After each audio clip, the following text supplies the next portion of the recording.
ধেমাজিত ব্যৱসায় প্ৰতিষ্ঠানৰ নাম ফলকত অসমীয়া ভাষা ব্যৱহাৰ কৰাৰ দাবীত তামোল পাণৰ শৰাই গোহাৰি পত্ৰ লৈ দোকানে দোকানে অসম জাতীয়তাবাদী যুৱ পৰিষদৰ কৰ্মী প্ৰতিবাদ।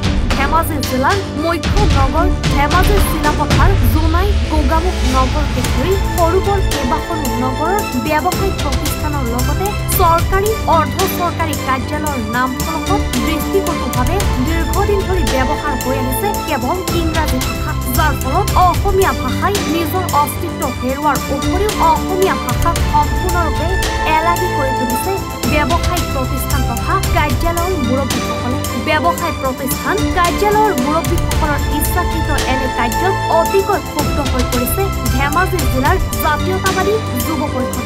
অসমীয়া ভাষা প্ৰয়োগৰ দাবী জনাই যোৱা 31 আগষ্টত ধেমাজি জিলাৰ এখন স্মাৰকপত্ৰ প্ৰদান কৰে যদিও কাৰ্যক্ষেত্ৰত জিলা প্ৰশাসনে চূড়ান্তভাৱে ধেমাজি পৰিদৰ্শন কৰাৰ অভিযোগ উত্থাপন হৈছে। জিলা প্ৰশাসনে বিষয়টো গুৰুত্বপূৰ্ণ কৰি তোলাৰ পিছত পুনৰ আজি ধেমাজি জিলা জাতীয়তাবাদী যুৱ পৰিষদে ধেমাজি নগৰৰ বিভিন্ন ব্যৱসায়িক প্ৰতিষ্ঠানলৈ গৈ একোখনকৈ গোহাৰি পত্ৰৰে প্ৰতিষ্ঠানৰ নাম ফলকত অসমীয়া ভাষা প্ৰয়োগ কৰিবলৈ আহ্বান জনায়। অসমীয়া জাতীয়তাবাদী যুৱ পৰিষদৰ কেন্দ্ৰীয় সমিতিৰ সভাপতি উজ্জ্বল চেতিয়া, জিলা সমিতিৰ সভাপতি সঞ্জিত চেতিয়া, কাৰ্যকাৰী সভাপতি কৃষ্ণ ভূঞা আৰু ভাৰপ্ৰাপ্ত সাধাৰণ সম্পাদক ধীৰেন দিহিঙীয়াৰ নেতৃত্বত যোৱা পৰিষদৰ কৰ্মীসকলে হাতত তামোল পাণৰ শৰাই লৈ সন্ধিয়ালৈকে নগৰখনৰ প্ৰায় 480 ব্যৱসায়িক প্ৰতিষ্ঠানত গোহাৰি পত্ৰ বিতৰণ কৰে। লগতে অহা 30 ছেপ্টেম্বৰৰ ভিতৰত নামফলকসমূহত অসমীয়া ভাষা ব্যৱহাৰ কৰিবলৈ অনুৰোধ জনায়। অসম জাতীয়তাবাদী যুৱ পৰিষদ, কৃষক মুক্তি সংগ্ৰাম সমিতি, ছাত্ৰ মুক্তি সংগ্ৰাম সমিতি, টাই আহোম যুৱ পৰিষদ, চুতীয়া ছাত্ৰ সন্থা গোটেইকেইটা আৰু বীৰ লাচিত সেনা অসমৰ এই গোটেইকেইটা সংগঠনে আজি একত্ৰিত হৈ ধেমাজি যিসমূহ ব্যৱসায় প্ৰতিষ্ঠান আছে, চৰকাৰী হওক বেচৰকাৰী হওক অৰ্ধ চৰকাৰী হওক সকলো অনুষ্ঠান প্ৰতিষ্ঠানত যিসমূহ তেওঁলোকে ফ্লগ আৰে, তেওঁলোকৰ নাম ফ্লগ আৰে, সেইসমূহ সম্পূৰ্ণৰূপে অসমীয়াত প্ৰথমতে ডাঙৰকৈ লিখাৰ পাছত হিন্দী ৰাষ্ট্ৰীয় ভাষা হিন্দী, তাৰ পাছত ইংৰাজী বা অন্য ভাষাত লিখিলে আমাৰ কোনো আপত্তি নাই। কিন্তু আমি দেখিবলৈ পাইছোঁ যে তেখেতলোকে ইংৰাজী বা অন্য ভাষাত ডাঙৰকৈ লিখি অসমীয়া ভাষাটো এলাগীকৈ কোনোবা এটা পুনৰ লিখে, যিটো অসম জাতীয়তাবাদী যুৱ পৰিষদ হওক, ছাত্ৰ মুক্তি, কৃষক মুক্তি, বীৰ লাচিত সেনা, চুতীয়া ছাত্ৰ সন্থা, টাই আহোম যুৱ পৰিষদে অসমীয়া ভাষাক অপমান কৰা বুলি আমি ধৰি লৈছোঁ আৰু ৰাজ্য ভাষা আইনমতে সেয়া হৈছে অপমান। সেইকাৰণে আমি উপায়ুক্ত মহোদয় 31 আগষ্টৰ দিনা ইয়াৰ বিৰুদ্ধে অভিযোগ দাখিল কৰিছিলোঁ। কিন্তু ধেমাজি আয়ুক্তৰ মেৰুদণ্ডহীন এজন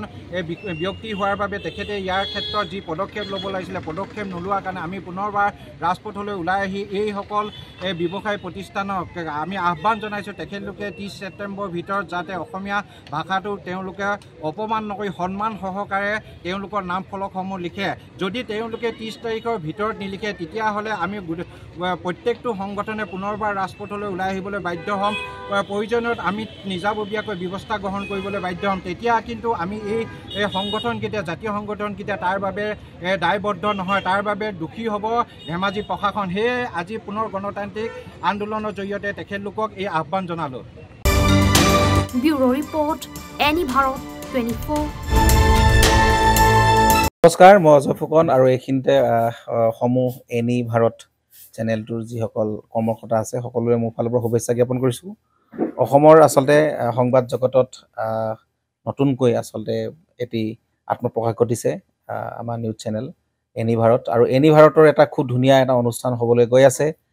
সকলোৱে জানে আমাৰ সকলোৰে মৰমৰ হাৰ্টথ্ৰব জুবিন গাৰ্গৰ গানে কি আনে, আচলতে জুবিনদাৰ সেই গীতৰ আধাৰত আমাৰ হিৰুদাই লিখা সেই গীতটি গানে কি আনে, এই গানে কি আনে নামৰ এটি তেওঁলোকে সাংগীতিক ৰিয়েলিটি শ্ব' কৰিবলৈ গৈ আছে আৰু 15 আগষ্টৰ পৰা গোটেই আৰম্ভ হ'ব।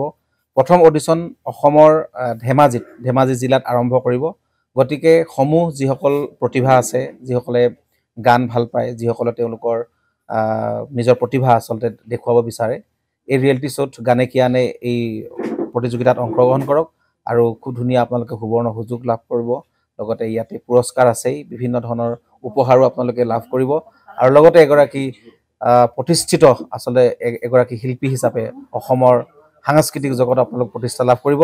গতিকে গোটেই অনুষ্ঠানটোলৈ মোৰ ফালৰ পৰা শুভকামনা থাকিল আৰু লগতে এই অনুষ্ঠানটোত আপোনালোকে অংশগ্ৰহণ কৰিব।